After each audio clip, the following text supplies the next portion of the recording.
Assalamu alaikum, everybody. It's been a while now. I've just coming down with a cold, so please excuse my voice. So today, inshallah, behind the camera is Maulana Zain, Hussain, and he's requested that we do a short questions and answer session. Excuse me. So I thought, yeah, why not? So fire away.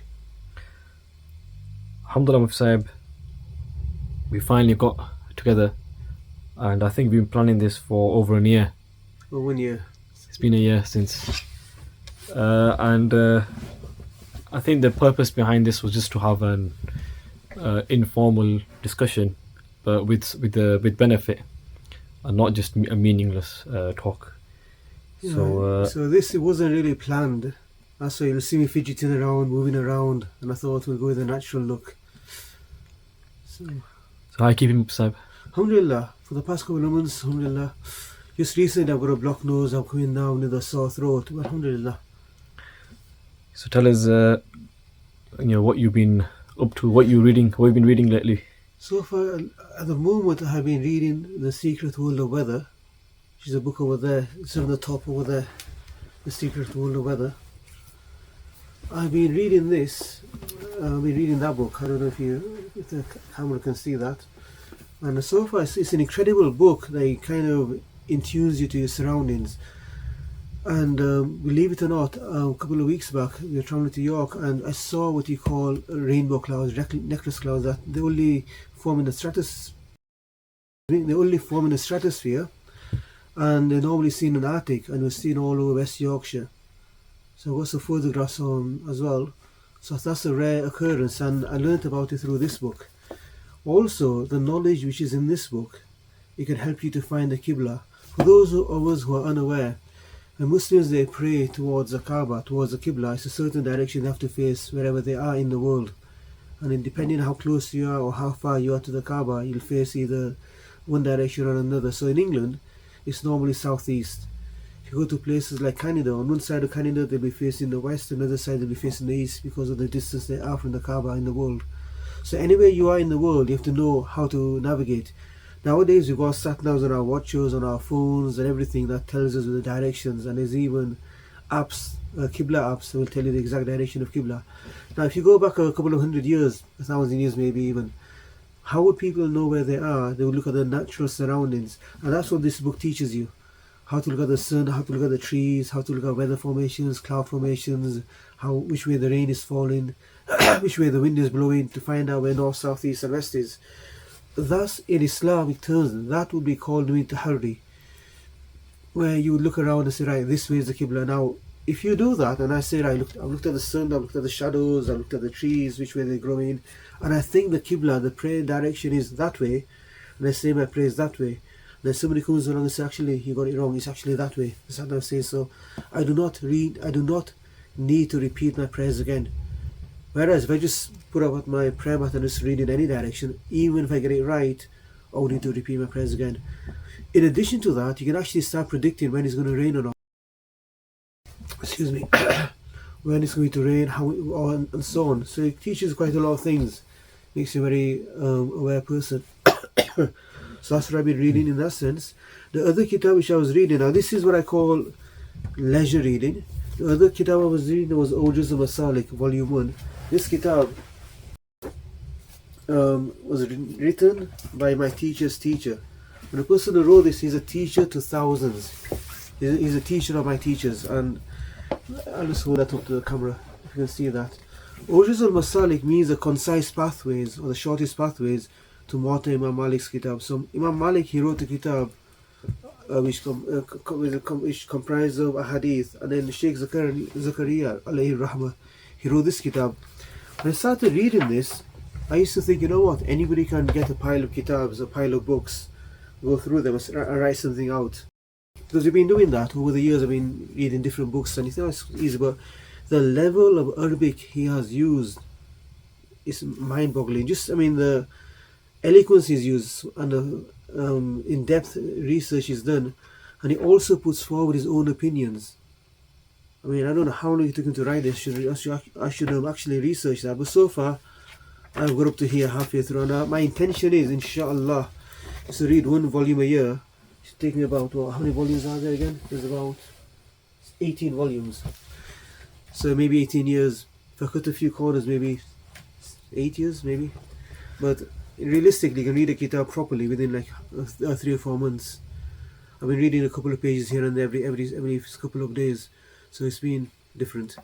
So those one, and the other ones I use, and currently I'm reading is, I started looking into this. I don't know much about it. Kinesiology. So it's to do with energies and so on, but so far I've only read 1 or 2 pages. I don't really know much about it, so that's what I've been doing. Mufti, just to touch upon the book, The Secret World of Weather. Yeah. One thing I've learned from yourself, and this comes under the idea that due to technology, there's many things are lost, or many, for example, we rely on the phone or the watch to find the Qibla, and many a time when we've been on a walk, on a hike, you've taught me different methods of how to find the Qibla, and they are very simple and easy as well. For example, I can remember you telling me that if you look at the trees in an area and there hasn't been any interference, the tree generally is inclined towards the sun, and then that will be the south, and then opposite the south is obviously the north, and then following the never eat shredded wheat, you can figure out the southeast like that, and it takes you like 30 seconds maybe, or 1 minute just to figure out. So this reliance on technology has taken away. What do you think, Usab? I think the word lost isn't the correct terminology. I think dormant. A lot of the technologies, I just saw a picture a few days ago where it said 100 years ago you would need all of this, and you had a whole table full of different things: a camera, a phone, a loudspeaker, a flashlight, all these different things. They said your phone can do all of this. One use of technology is it does make life much more simpler for people. Yeah, before when you used to go out, you had no idea if your family is safe or if they're in danger or anything. Nowadays you do, and nowadays you use sat nav instead of going down like we have just been to Leeds. So we use the sat nav, and it still brought us the wrong way. It brought us behind where we needed to be. But this kind of knowledge, I mean, it's still there. With Tristan Gooley, there's other natural navigators, soldiers, the SAS, and they all use this kind of technologies when they're out and about. And one of the things is that it tunes you to something which is normally dormant. I even read a book where, which also written by Tristan Gooley. I think there's another. It's this one. Sorry, there's another book by Tristan Gooley called How to Read Water, and there's another one.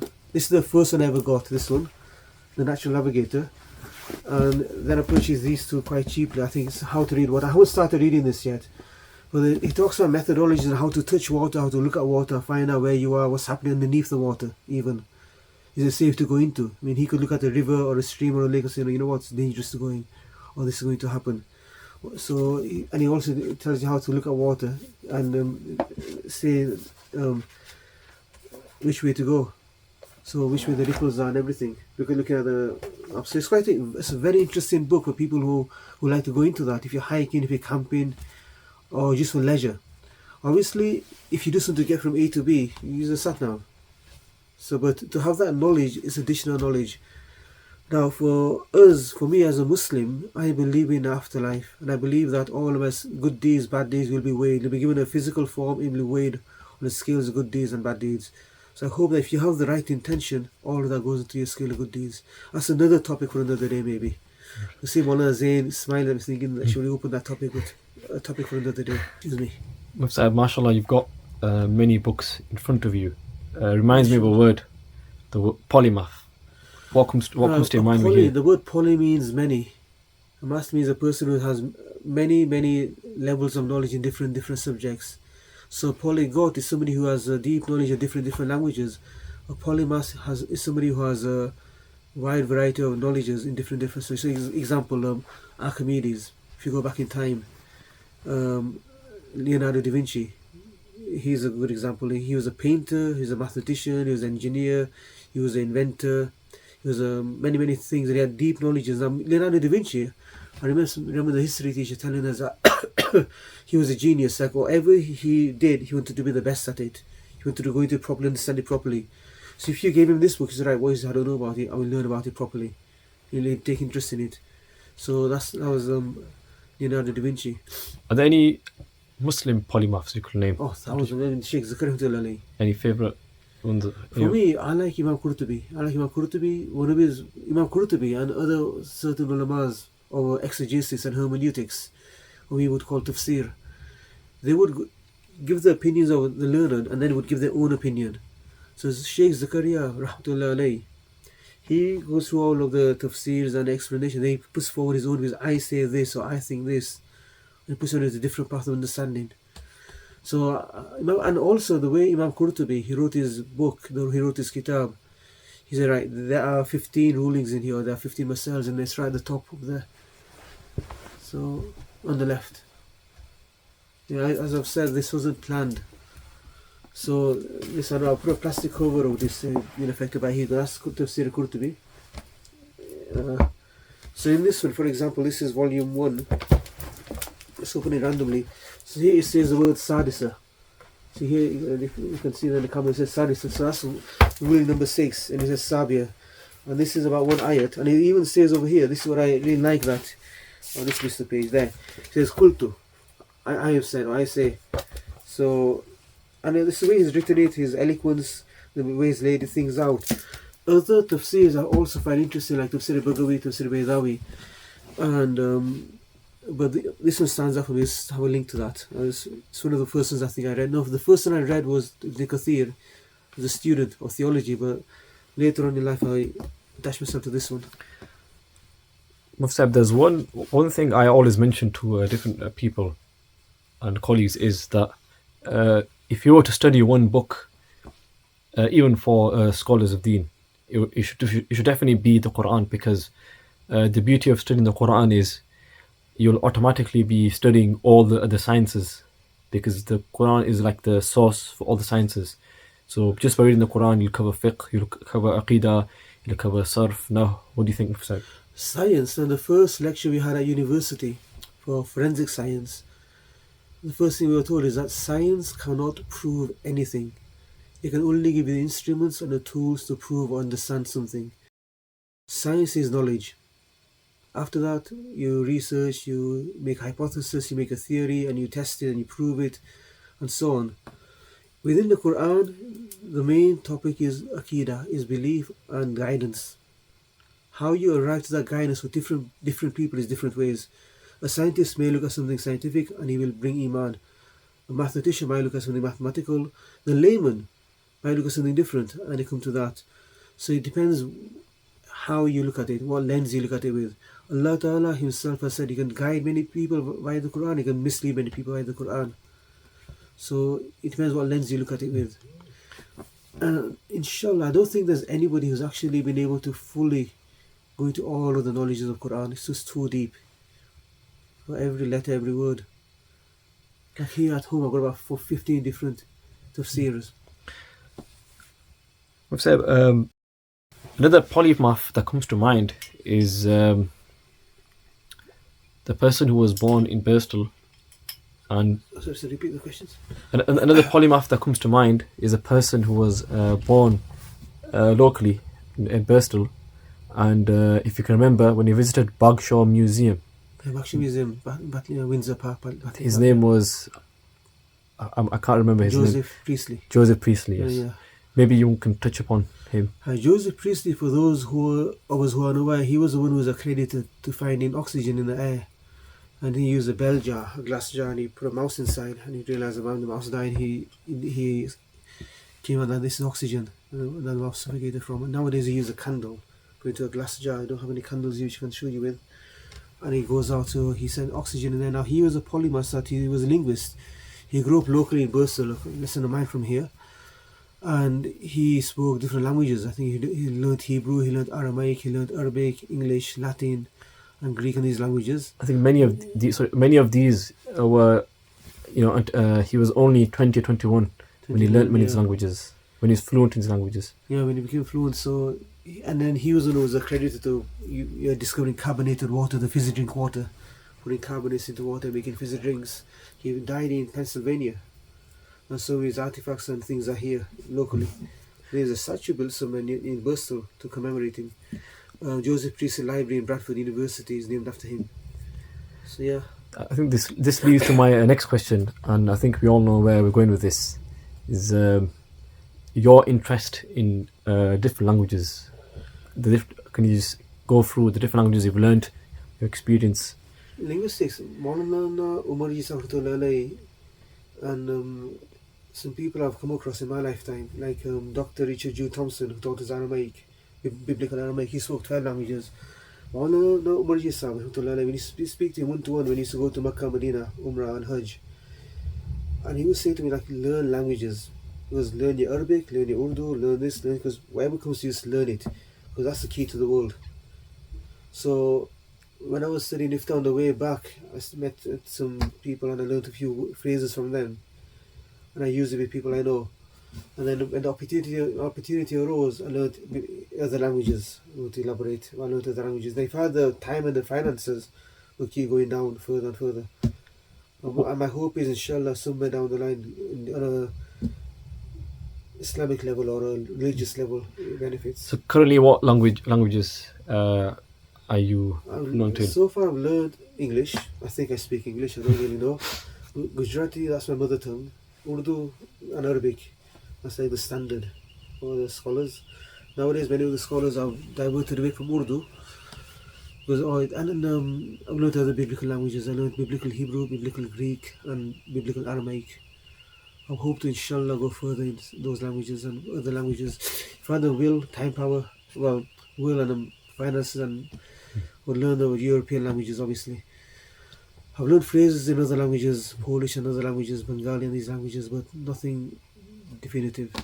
It's not really that amazing if you look at it. It's not really that wow thing, because there are real scholars out there who are deeper in their knowledges and who actually do things with it. I'm a very laid back person. If anybody of you think that's why I was just say, mashallah, Allah increase for him his knowledge and taking the work of deen from him. People they still think wow, but it's not really. You just need to please our creator, I think. There is one thing which, like you mentioned, you learned biblical Hebrew.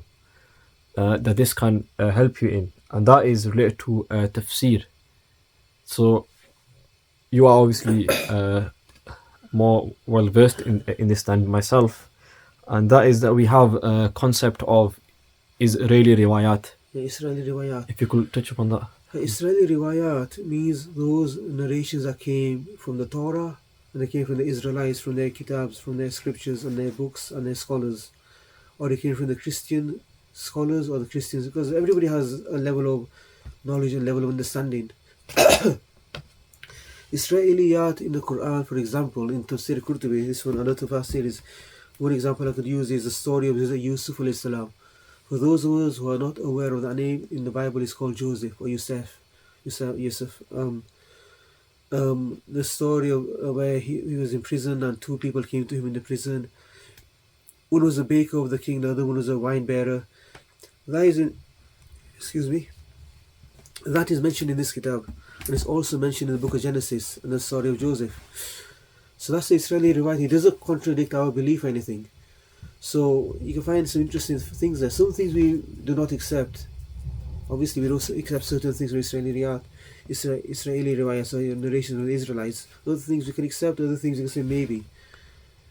And to me, if you use knowledge in the right way, some things I would strongly say is only for the academics. Some things are only for the learned people. Today, if you just Google something, like I'm not a neurologist, I'm not a surgeon, okay? I would never ever go on the internet and Google something or YouTube something and say, you know what, I'm going to perform brain surgery. I would kill somebody, would definitely kill somebody. Okay, I would not risk that. But nowadays, you get the layman who doesn't speak a word of Arabic, he has got no understanding, he'll go to the high-level kitabs, high-level books, start quoting fatwas, okay, you got it all wrong. He'll start quoting the Bible, or he'll start quoting the Torah, he goes, that's all wrong, I'm sorry. You don't have any understanding. And they ask him, do you know the Arabic alphabet? Do you know the Hebrew alphabet? Do you know this? Many people today, they'll say, oh, look, the moon sighting this, the moon sighting that. And I say, first, have you ever used a telescope? You're like, what's that? So tell me the mathematical equations for astronomy. What's that? Have you actually ever been outside in the rain and the snow and the wilderness looking for the moon, looking for the new moon? No, I haven't. But I've read this book. Is that really substantial knowledge? You're telling me how to swim, but you have never, felt the water. That's how I would deem it. Just to ask a question about the Zaini Rawayat, the Israeli narrations.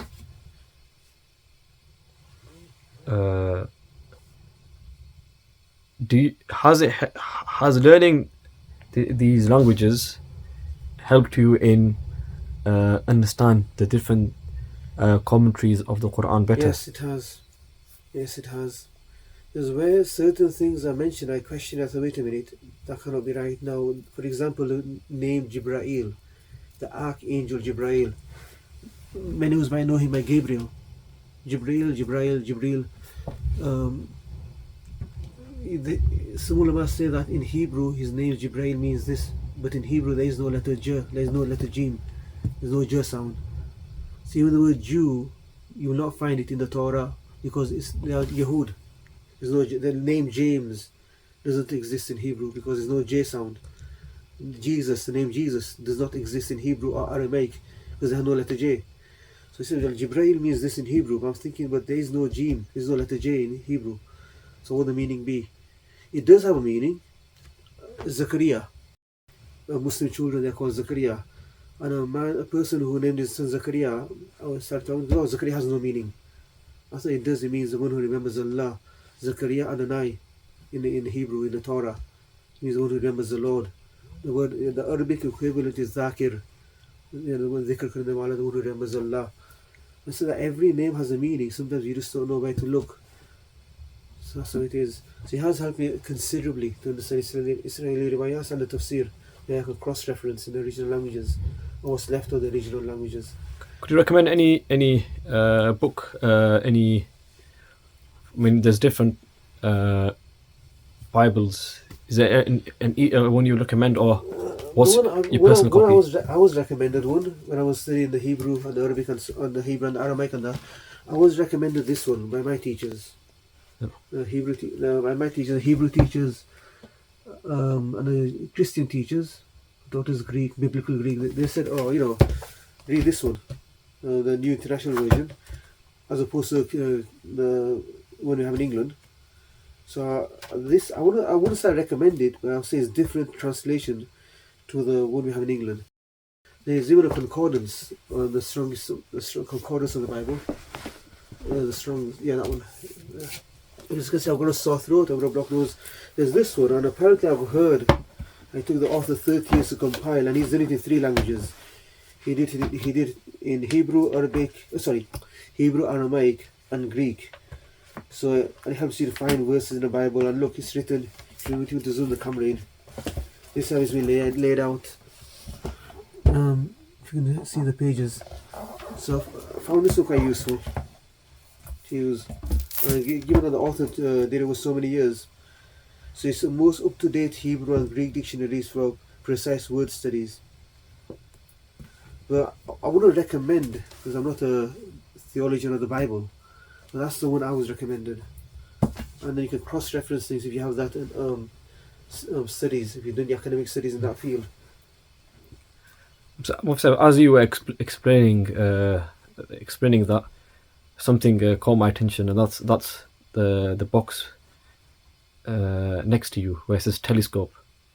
This one? Yeah. So to ask, are you studying astronomy, taking lessons? I was taking an online astronomy course, but then I had to stop because I started an online level 2 counselling course, which I completed. So this is just a miniature telescope. I had a larger one, but I gave that to my nephew as a present. It's a miniature telescope that when we're hiking, after hiking, we use this. I'll take this with me. He's probably using that as a cloth hanger. Probably. And mashallah, my nephews are mashallah. They're gifted, mashallah.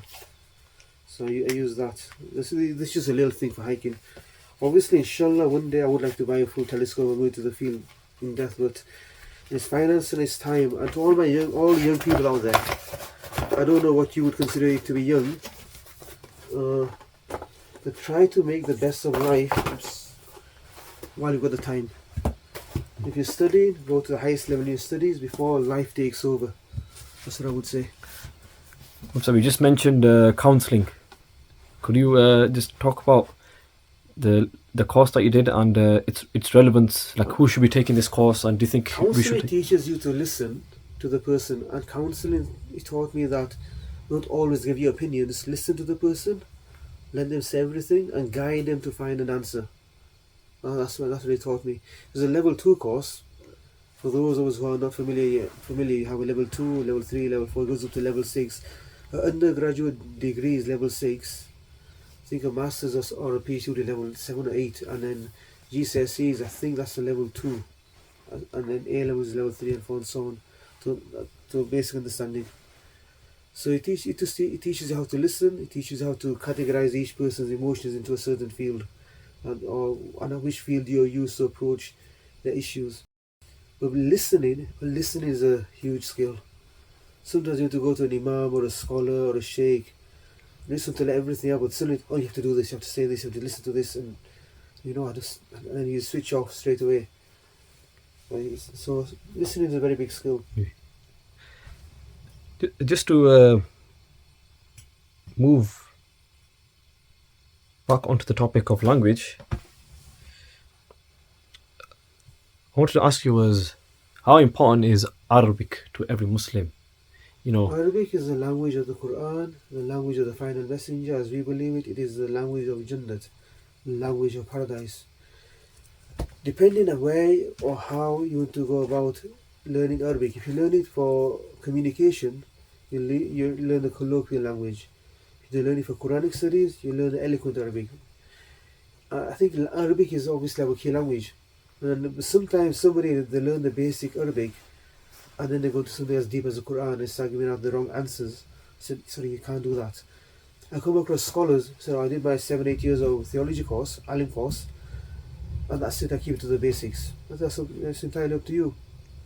However you want to do it, or I learned the Arabic language, I've forgotten it, it's up to you really. Can't really force anybody's hand. Actually, having said that, there's some people I would force them to do something in different ways, but some people just leave them to it. Do you think every Muslim should count his own capability? Because if someone was to tell me and you, inform us that there's person A, he can read, for example, any language, whatever it may be, he can read the language, and he spent his whole life reading the language, but he can't understand it. We will find that quite amusing. But when it comes to the Quran, there are many Muslims like that, where they spend their whole life reading the Quran, which is in itself is good. But so, to answer your question, if you go out into the countryside, or you go out into the park, to freshen your mind, and you listen to the birds and the bees and the trees and the wind in the trees and the wind in the wilderness, and you find that calm and a serenity, you think to yourself, you know what, I feel really calm and peaceful. And one answer to that is, nature itself is remembering Allah in its own way.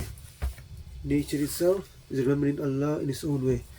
It's in the Kitabs, it's in the Quran, it's in other scriptures of the Kitabs, that nature. So birds are doing zikr of Allah, they're remembering Allah, the wind, the trees and so on. And your soul, the human soul, whether you believe it or not, your human consciousness, it picks it up on a subconscious level. We believe in the soul has a subconscious level that picks things up that we don't. Right now I'm looking at this book, my soul will be picking other things up. It's like a radar. And that's what gives you that peace and calm. A non-Muslim might listen to Quran in Arabic, you know what, I feel calm. I don't know why, because that initial language of Arabic has that calmness. Now if somebody gives me a non-verbal communication, they stick the middle finger up at me, I will react. And they're not speaking, just like gesture has triggered me. So when you look at it, that people that read the Quran or they listen to Quran, what good does it do? Obviously, excuse me, obviously on a spiritual level, it will help.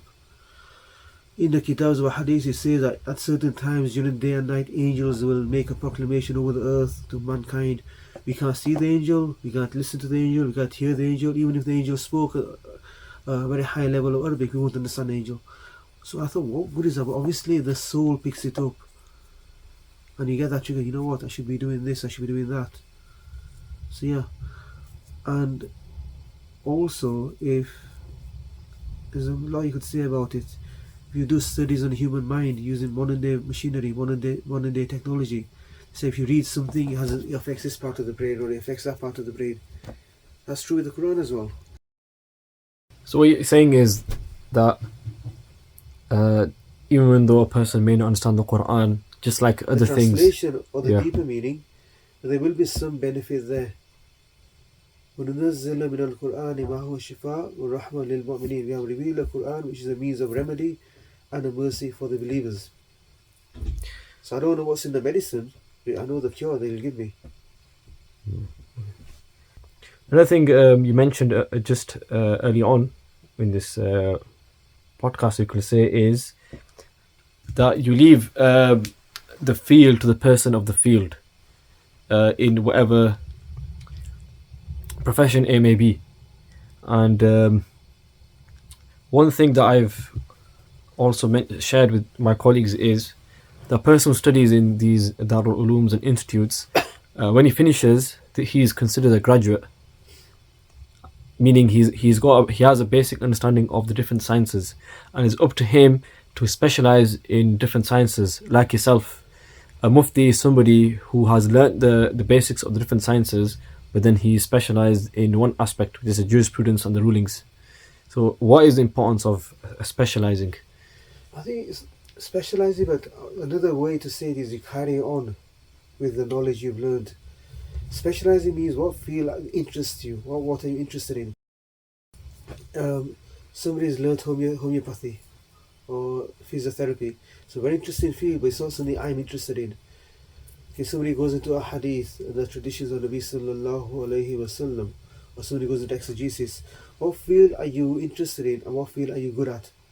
Not everybody can be an expert in everything, but what's the saying, jack of all trades, a master of none. And I would say a jack of all trades, a master of one.